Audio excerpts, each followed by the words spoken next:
We're also just one day away until TikTok is set to face an effective ban in the United States if it's not sold to an American company. Obviously, the tariffs changing the negotiations at this point, raising all kinds of questions about it with China, about the app's fate. Joining us right now with the latest on this is Sapna Maheshwari, New York Times business reporter on all of this. And Sapna, what just happened with the tariffs? How much does this change things? What are you hearing about what's actually in the works?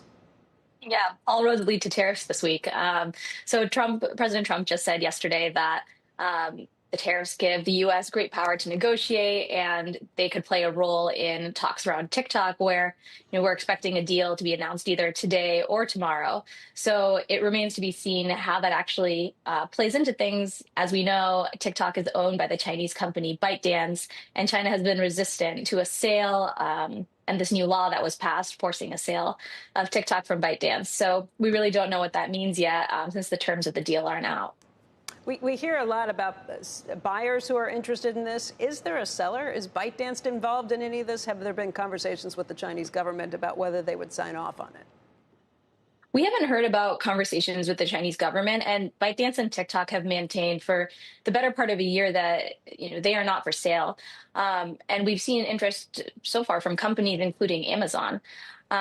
So far, it seems like the deal that is taking shape will involve investors, existing investors in ByteDance, increasing their stakes in the company, new investors with big names like Andreessen Horowitz, perhaps participating, they're weighing taking stakes, but not the outright sale that lawmakers contemplated when they passed this law.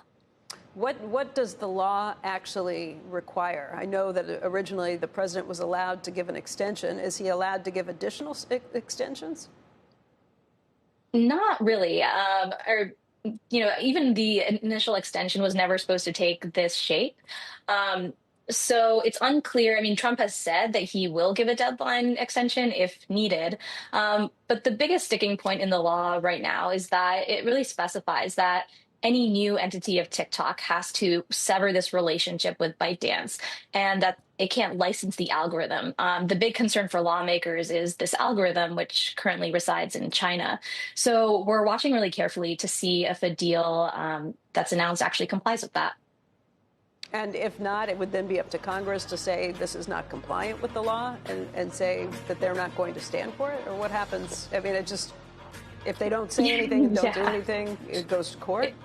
It's kind of an unprecedented situation. It's a little unclear. I mean, it really puts the liability on the tech companies who are charged with enforcing this law. You've heard a little bit of rumbling from some lawmakers like Tom Cotton, Josh Hawley, saying, this law needs to be complied with, but it's unclear, how they might stand up to the Trump administration if this doesn't actually meet the letter of the law.